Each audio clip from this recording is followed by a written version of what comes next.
Hello, welcome fitnessguides.com. This woman thought she had pneumonia, but it turned out to be stage 4 lung cancer. Amanda Nerstad went to the doctor feeling out of breath and left with a shocking diagnosis. 4 reasons you're not losing weight on the keto diet. 10 reasons you have a sore throat. Amanda Nerstad had just moved from Chicago to Knoxville, Tennessee when she started feeling an odd pressure in her chest. I kept thinking it must be stress from the move, she tells Health. 2 weeks after relocating, the fit 39-year-old headed out for an uphill jog and found herself completely out of breath. I had to start walking and thought, this is so strange. She figured it must be a bout of walking pneumonia, a mild form of the lung infection, and carried on with her weekend. We didn't even have a doctor yet, so that Monday morning I went into a walk-in clinic and asked if they had X-ray capabilities, she says, still thinking pneumonia was making it hard to breathe. The diagnosis that came days later was one she never expected: stage 4 lung cancer. Related, 15 reasons you're short of breath. At the walk-in clinic, Nerstad was told she might have a collapsed lung and needed to go to an emergency room right away. In the ER, doctors determined she had fluid on her left side, but we had to figure out why, Nerstad says. After a number of tests over 4 days in the hospital, she was discharged. They told me they thought I had ovarian cancer and that I would need to follow up with another doctor. Hearing the word cancer was understandably upsetting. We left with more questions than answers, Nerstad says. Cancer doesn't run in my family at all. I was completely shocked. The next day she brought all her paperwork from their first hospital stay to a second emergency room, where she had more testing. After 6 or 7 days, she says, of a lot of tests to rule out everything, she ended up in a video-assisted surgical procedure that uncovered the real cause of her symptoms: lung cancer. Pneumonia lung cancer. Amanda Nerstad. While she was in surgery, her doctor broke the news to her family. When she woke up, she found herself in a new reality. My family was all around me in my hospital room. I could tell everyone was very visibly upset. I was kind of groggy, but I remember saying, "What's going on? What did you find out?" Her doctor filled her in as a new wave of shock came over her. Cancer was the furthest thing from my mind, but lung cancer, I just couldn't believe it.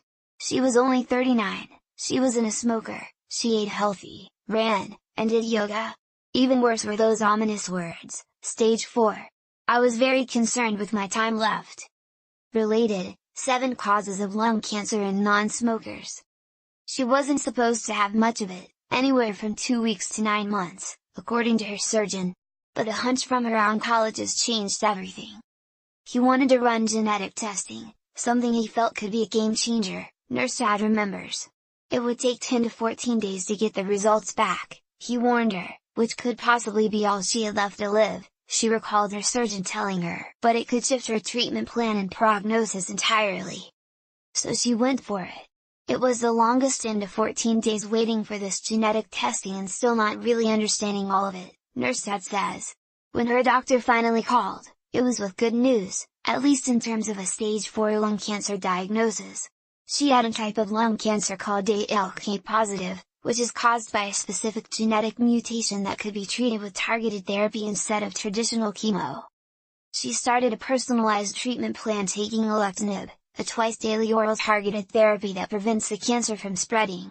That was 2 years ago. It's keeping me alive, says Nerstad, now 41, with awe in her voice. My 2 weeks to 9 months have turned into over 2 years, and I'm doing great. Related, the lung cancer symptoms you need to know, even if you've never smoked. The side effects include foot and muscle pain that usually goes away pretty quickly once I get up and moving, fatigue, and sun sensitivity, but they're minimal. It's not worth complaining about, she says. Instead, she's glad she's been able to return to something close to her pre-cancer life, enjoying time with her family and getting back to exercising. Treatment will be lifelong, but eventually, Nerstad knows she'll grow resistant to the pill.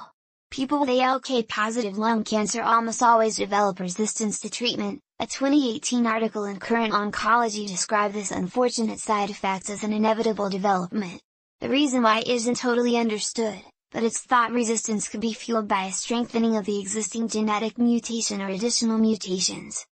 That's why raising money to fund lung cancer research is our focus now.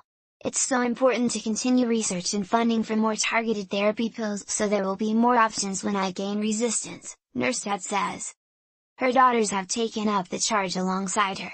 Every year, they make a bucket list of activities to do over the summer. A lemonade stand got on the list after Nurstad was diagnosed, and one of her daughters, just 7 at the time, suggested the proceeds go to a worthy cause. I'm thinking she's going to say an animal shelter, but instead she was like, "What about lung cancer?" Friends and family turned up to the stand, and even the local news came by. By the end of the day, they raised over $5,000. Last month they threw another family fundraiser, this time with face painting in a bounce house, raising almost $23,000 for ALK-positive research, Nurstad says proudly. Related, 8 signs your cough could actually be pneumonia. I live my life just like I used to. The only thing that really changed is the way we look at life, she says, thankful for each day she has. She uses her diagnosis as a teachable moment.